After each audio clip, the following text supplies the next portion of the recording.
The AFL Draft, the #1 pathway for young, growing talent to get into this great game. They come up through the juniors, they play a bit of NAB League, a bit of TAC Cup, they get into the AFL, some dominate, some don't. We're going to take a look at the best player from every draft pick of all time. Now obviously this video would go for an hour if we did all the picks that there have ever been, so we'll only be covering 1 to 10 in this video. To start off with the #1 pick, we're going to take a look at a 4-time premiership player at the Hawks, as well as a little stint at the Brisbane Lions. His name is Luke Hodge. 346 games, 2 Norm Smiths, 4 premierships, and a 3-time All-Australian is not a bad resume. He's one of the greatest captains of all time, leading the Hawks to 4 premierships, in which he was a starring factor in all of them. He built the team's spirit, chemistry, and desire to go on and be ultra successful with Hawthorn, and he was a mainstay and big part of their dynasty. Another good shout for the #1 pick would be Nick Riewoldt. He also played over 300 games.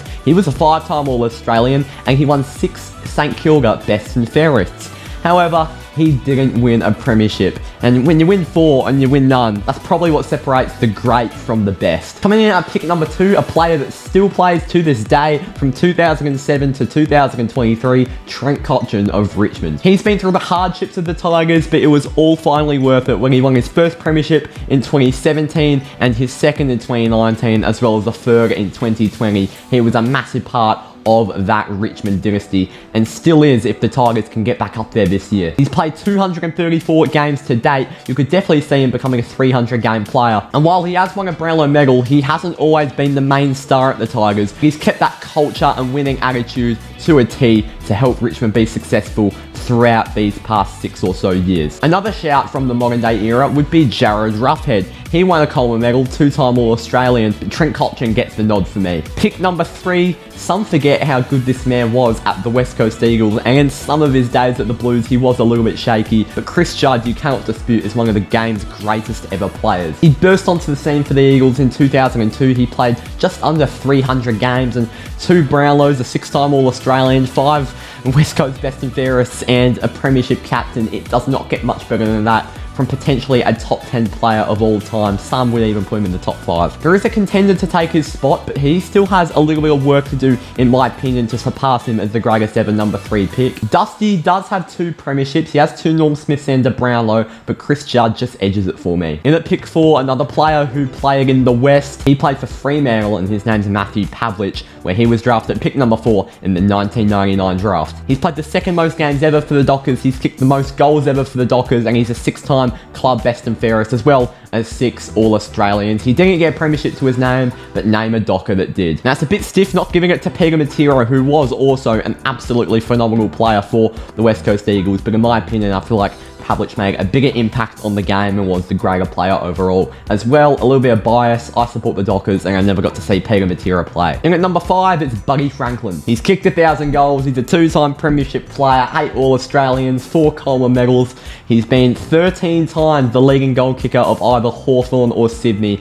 He is just absolutely unbelievable and probably the best key forward of the modern day game. There was another very good pick 5 that still plays to this day as well as Buddy. He is Scott Pendlebury. He's been at Collingwood since 2005. He won't be their captain this year, but he has been a valiant leader for his club through their premiership years as well. He's had 6 All-Australians and Norm Smith, and a 5-time Collingwood Best and Fairest. But Buddy Franklin doesn't just edge it, but I think he is the much better player all time. Okay, now the #6 draft pick has been dubbed the unlucky pick in AFL football. I'm going to read you every single #6 pick from 2000 to 2017. Dylan Smith, Ashley Sampi, Stephen Salopek, Kepler Bradley, Tom Williams, Bo Dowler, Mitch Thorpe, David Myers, Chris Yarran, Gary Rowan, Reece Conker, Chad Wingard, Jack McRae, Matthew Scharenberg, Caleb Marchbank, Aaron Francis, Sam Petrescu-Seaton, and Jaden Stevenson. The man who's managed the most games out of those is Jack McRae with 208. As you can see, not many of those worked out, which means I'm going to have to end up awarding it to Jack McRae. Look, McRae's a good player, don't get me wrong, but you wouldn't think he's the best #6 pick there has ever been. My memory doesn't stretch as far back to the 20th century, obviously, and from the research I've done, I couldn't really find anyone better. So let me know down in the comments, Is there a more unlucky draft pick in AFL history, and is there a better number 6 pick that you could think of? Jack Macrae's won a few All-Australians. He's, played 200 games for the Bulldogs. He won a premiership.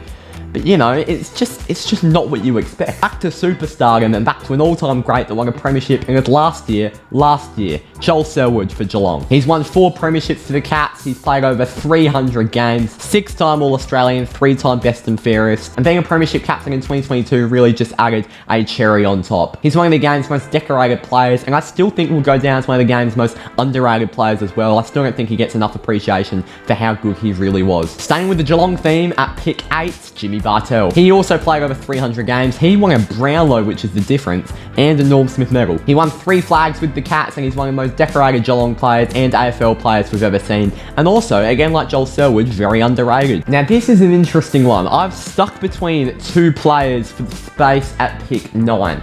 Chad Corns and Dion Prestia. Again, not the most decorated pick. Chad Corns was a great player. I didn't really get to see a lot of him. The most I can remember of Chad Corns is when he was at GWS, I think. But he did win a premiership. He's got 2 All-Australian Blazers. But then I take a look over here at Dion Prestia. He's a 3-time premiership player with only 1 All-Australian. He's still got a lot of his career to play out, and he's in career best form at the moment. I'm going to give it to Dion Prestia. Again, a bit of a strange one. Pretty much said all I can about Dion Prestia. He's still got a lot to play out in his career.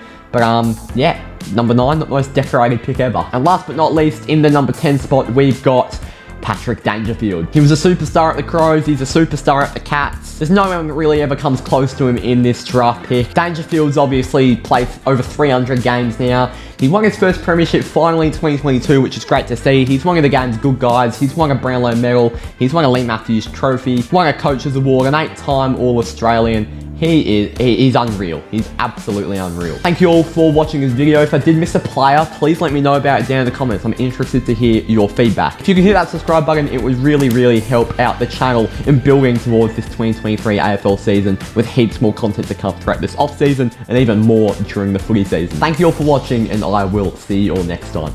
Cheers. Now, just before you finish watching this video, stop right there. As I already said, hit that subscribe button. There is so much content to come throughout this footy season. You can become a member, which will also support the channel heaps and just help out the channel, investing it straight back into the channel. And also, join my AFL Fantasy League by the link in the description. We want to try and grow that as big as we can, and there'll be prizes announced in due course. So yeah, thank you all for watching. I will see you all next time.